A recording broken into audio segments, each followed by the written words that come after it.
If you can't buy it twice, you can't afford it. And I say this as I sit here in my new DeLorean that I just bought. This car in total cost me about close to 60 grand with taxes, DMV fees, restoration, and everything else. This is a car that was on my bucket list for a very, very long time, and I could have bought it a few years back once my business started to get traction, but I waited until I was at the point where I could not only buy it once, but I could buy it twice and several times over. Okay, the problem is many people who have a poor man's mindset will go out and buy things that they cannot afford. They will go out and buy like a brand new Beamer, brand new Mercedes, brand new Range Rover, and then they will make payments on that car, knowing full well that they can't afford it, right? And this is often why you see people who actually have money, people who are rich, people who are, somewhat wealthy, they don't even like to buy brand new cars. I mean, me personally, I can afford a fleet of brand new cars, fleet of brand new Mercedes Benzes, Range Rovers, whatever I want, but I choose not to throw my money at liabilities like that, okay? Because as Robert Kiyosaki said in Rich Dad, Poor Dad, you are either buying assets or you are buying liabilities, okay? So this car here, you might consider like, hey, that's a car, right? It's a depreciating asset, it's a liability, and actually it's not, because this is a collector car, right? This car in particular that I'm filming in now that I just recently bought is a 1981 DeLorean with 10,000 original miles on it, okay? This car only has 10,000 original miles, and you can see just by the quality of this car that, even just look at the seats here. It's like brand spanking new, okay? Yeah, and just go around it.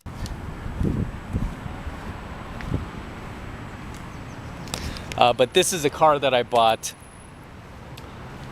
not only once my business got traction, but once my business was kicking ass. And I was at a point where I could afford many other luxury cars as well. This was just a car that I really wanted since childhood, so I bought it. Okay, and again, it was something that I could have bought easily a few years ago, when my business was starting to get traction, but I waited because I was like, I don't know what's going to happen with the business, especially when you're an entrepreneur, right? You never know what's going to happen. So you don't want to buy something, especially a large purchase like a vehicle, unless you could buy it twice. I believe, correct me if I'm wrong, I believe it was Jay-Z who said that, right? If I'm wrong, let me know in the comments below. It just goes back to that old saying, if you can't buy it twice, you cannot afford it. I don't finance cars, I pay for them cash. This car here, I bought it cash, and then the restoration on it was another 15K. So this car in total was 40K, right? I bought the car for 40K. You could see it here on my Alpha Male Secrets channel. I wrote a full check for 40K. It was a cashier's check. I documented all that for all the haters. Like, no, we didn't do it. It's like, no, watch the video if you don't believe me. This car had a cashier's check drawn up, sent it over to DeLorean Motor Company in Florida, bought the car cash, and then paid for the restoration basically cash as well. That was 15K, so that brought the car to 55K, and then DMV fees was another 5K, so total 60K. Could I buy a second one if I wanted to? Yes, easily. I could do that now if I wanted to. Matter of fact, I told the people over at DeLorean Motor Company, if another one pops up with even lower miles, right, that is just even more mint than this one, let me know, right? And the reason why is because I'm looking at it as an investment. These cars in particular, there are not many of them left on the road, okay? There were about a little over 9,000 produced, and right now there are only about a little over 5,000 left. So these cars are disappearing, which makes them excellent investments. This car here, I would not consider a liability. A liability would be my Range Rover. That's a liability. And that car, I've owned it for a while now, but that car As well, admittedly, I did not buy that car new. I bought it a few years older. And again, the reason why I did that, it wasn't because I could not afford the brand new Range Rover at the time. It was because I was getting that car for basically 50% less its value, right? I was getting it for basically 50% off what the original owner paid for that car new just 3 years earlier, right? Just 3 years earlier, the original owner, who I actually met, paid close to about $90,000 for that Range Rover that I have now. And then I came along and I picked it up for about a little over 45K from British Motor Car in San Francisco off Van Ness. So I bought it from BMC, British Motor Car. And that car now, I've had it for a few years. Now it's worth less than half of that, what I paid for it. So that car in itself was a liability. However, I use that car in a lot of my coaching videos and whatnot. So that is something that I can claim as a business expense because I actually use it to promote my business, to promote my business coaching. I do a lot of entrepreneurial coaching. I have an entrepreneurs group in Los Angeles. We've got about 1,500 members. Basically, it's linked to my Range Rover, so I could claim that as a business expense, at least for the years that I've used it. That would be an example of a liability that I've purchased, and this is why when I get people going, oh, get the newer Range Rover, get that one in, it's like, do I really want to throw 100 grand in a brand new Range Rover that's going to be worth 53 years from now? No, absolutely not. I'd rather put that money into another DeLorean and just keep it in my garage, right? Because again, these things are disappearing off the road. Or buy another muscle car. You guys see my 65 Corvette. I bought that car, and that car is now worth more than what I paid for it. Just because, again, the values of these cars continue to increase as time goes by. Even with the Corvette, when I bought that 65 Corvette, I knew at that point, I'm like, hey, if I can't buy this car twice, I'm not gonna buy it, right? And at that point, when I bought that car, that was number one on my bucket list of childhood dream cars. I was like, I could buy this car twice, 3 times, 4 times if I wanted. Now is the time to purchase it, right? And that car in itself was also a asset and not a liability, because now it's worth more than what I paid for it. So as you can see here, I don't even have my plates on yet, because I'm getting special plates for this. But this doesn't only go for cars, guys. This goes for everything else. This goes for expensive watches. This goes for expensive shoes. As you guys know, I'm a pickup artist. I teach pickup, I teach game. And I had purchased a pair of boots a few years back now, but the boots were leather with silver flames on them. They were from London. I had to, they were basically imported. Those boots were like close to like a little over $1,000, right? Almost 1,500 when all was said and done. And I actually bought 2 pairs of those, right? I just bought them in different colors. I bought 2 pairs of those. And again, it just goes back to like, hey, if I can't buy this twice, I can't afford it, and I live by that same motto myself. If I can't buy it twice, I can't afford it. I'm not gonna buy anything that I cannot purchase 2 times over. Neither should you. It should be a rule of thumb in your head, because again, you will have lots of friends, lots of people you grew up with, just as I have, that will buy things like a classic car or a brand new car, and then they will proceed to put themselves into, financial havoc, financial distress. You see a lot of people, like, most of their problems kind of revert back to money, right? Most people have a lot of money problems because they're bad with money. Now, a lot of people think, for example, your house is an asset and it's not a liability. Reverting back to Rich Dad, Poor Dad by Robert Kiyosaki, I really recommend everybody read that book, by the way. At least his first book. That was probably the best one in his series, and really just kind of explained everything about just becoming financially intelligent, right? Taught me a whole lot too. Taught me a lot about taxes and all that. A lot of people think their house, for example, is, an asset.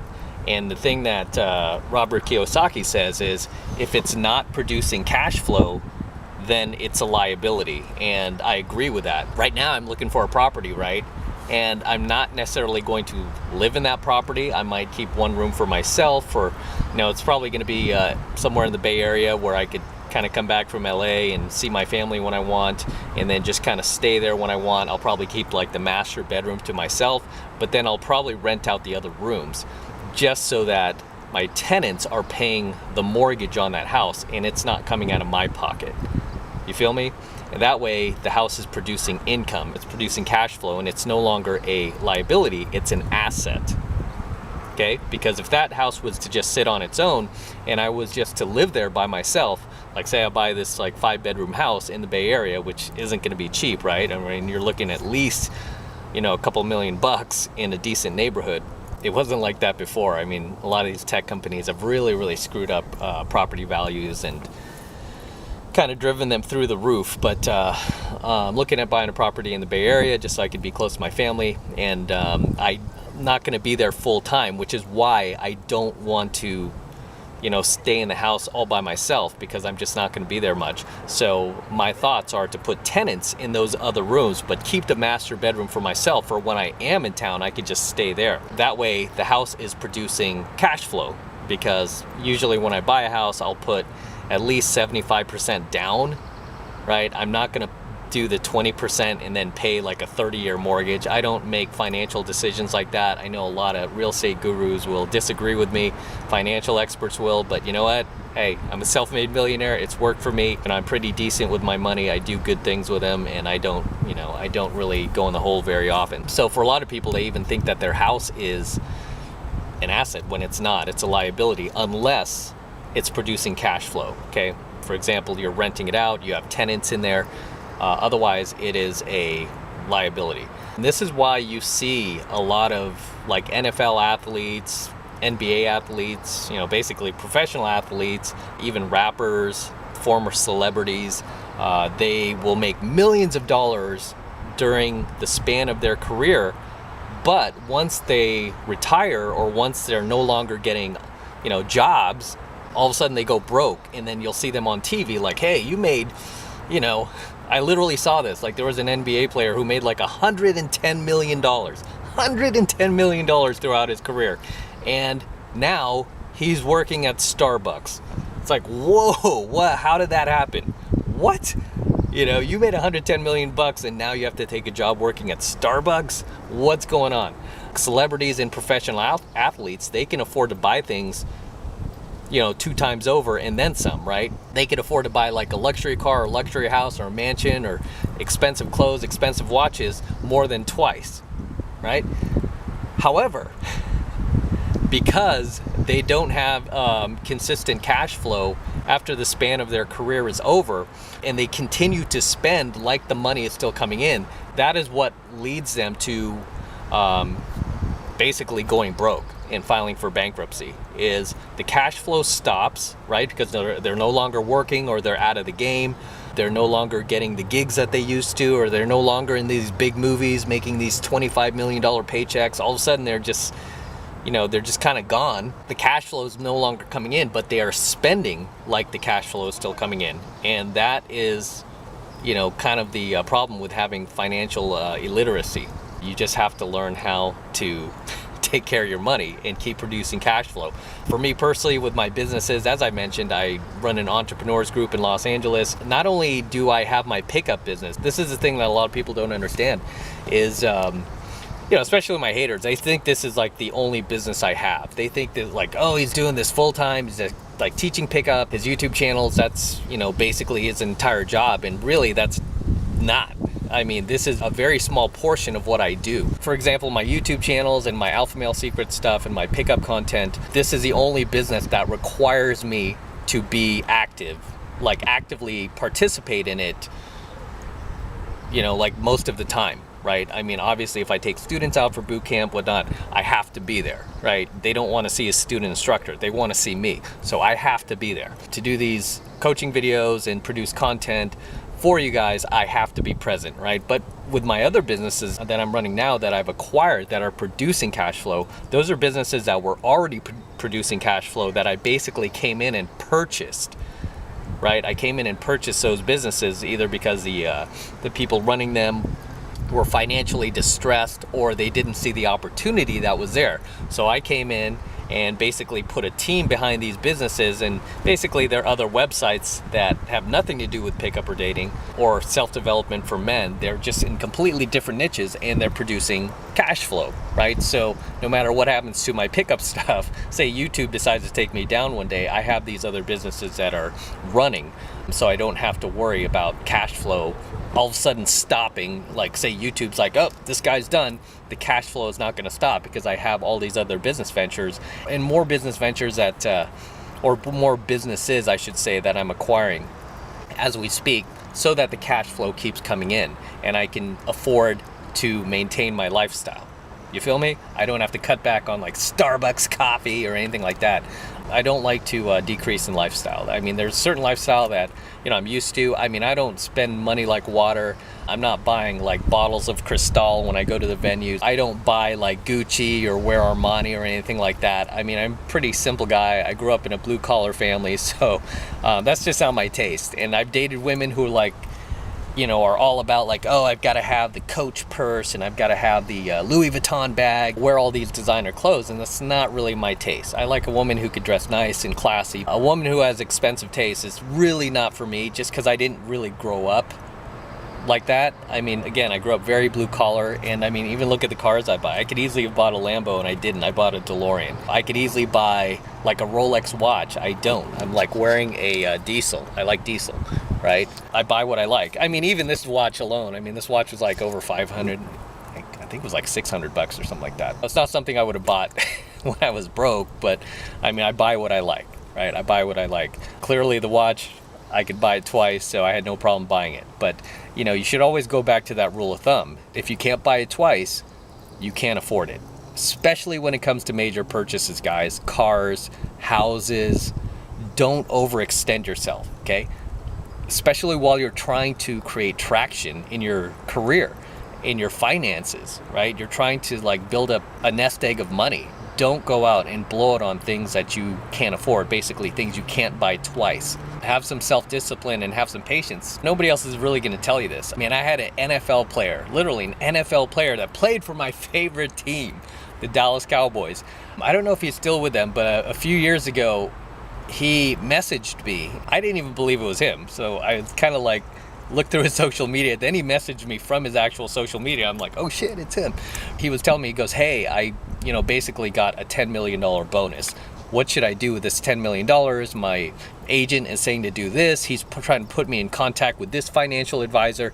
He's like, I feel confused and I'm feeling pressured. And he was like, I remember that coaching video you said where you said to trust your gut. He was like, my gut's telling me not to turn this money over. And I said, you know what? A, your gut is right. I said, B, if you want my advice, what to do with that money, I'm about to give you the safest and most boring advice ever. But you know what? That money is still going to be there no matter what happens with your career. And I said, this is what I want you to do. I said, I want you to open a bank account, right? And preferably a money market account where you're going to earn a higher percentage on, the interest, basically, for your money sitting there. I'm like, open a bank account, money market account, basically a premier savings account. Just deposit that money and let it sit in there until you figure out what you want to do with that money. And don't turn it over to your agent. Don't turn it over to any financial advisors or any, unscrupulous people trying to sell you on a dream. Like, oh, we could open this restaurant. You could have your own line of hot sauce. No, like deposit that money in the bank account and let it sit in there until you figure out what you want to do with it. And the guy was like, okay, I'm going to do that. And he went and he did that. He basically opened a bank account, deposited $10 million. At the end of the day, the guy was like, I feel like I have this huge weight lifted off my shoulders. I feel like I can breathe again. And he was like, I feel like I made the right decision by just sticking it in the bank. I kind of advised him further because banks usually have a certain amount that you're protected under for the FDIC insurance. I basically had him open several bank accounts and just kind of split the money up just so the money would be insured, right? Because you don't want to deposit like $10 million into just one bank account. You want to split that up. So I told him until until you know what you want to do with that money, until you feel more financially wise or you financially mature, right? Because he was a younger guy. Until you feel like you're financially mature to handle that type of money, don't touch it. Like, don't touch it. If you want to dip into it a little bit and buy yourself, some nice clothes or something, maybe a suit, whatever, for games, for traveling, for interviews, go do that. But under no means do you want to take out that 10 million bucks and go buy like a $5 million mansion or $1 million Bugatti. You don't want to do any of that. Let that money sit there, continue to build more money, continue to get more cash in, and then figure out what you want to do, just in case your career ends early. You don't know. You just don't know what's going to happen to you. Being a professional athlete, being a celebrity, it's so unpredictable. You don't know when your career is going to end, right? You just don't know. But being an entrepreneur, there's a lot of uncertainty there as well, but at least you can kind of calculate how much cash flow you're coming in, and you can kind of, calculate what you'll potentially be making in the future.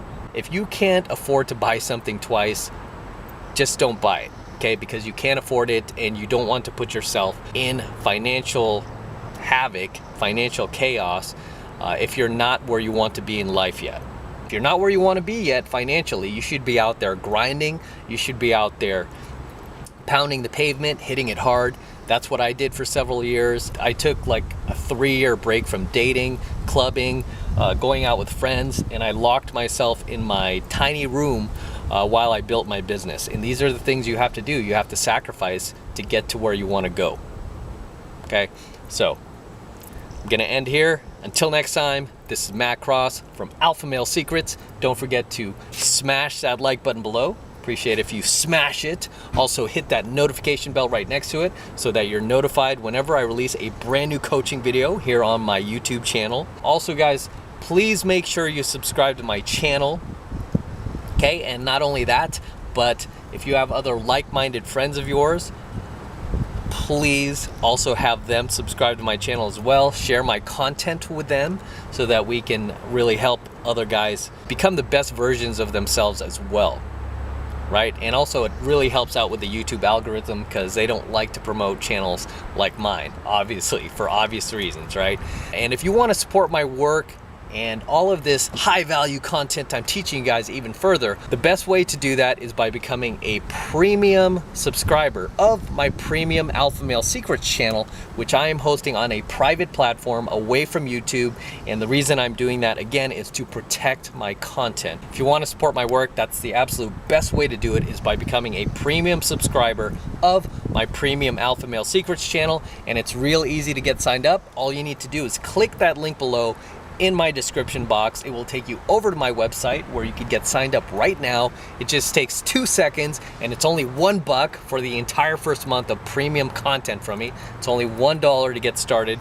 And the reason why it's only $1 is because I want you to check it out and see for yourself how high value my premium content lessons are and how much they can help you, okay? How much they can help transcend you to the next level in life. So again, it's just $1. Click that link below in my description box. It will take you over to my website where you can get signed up right now.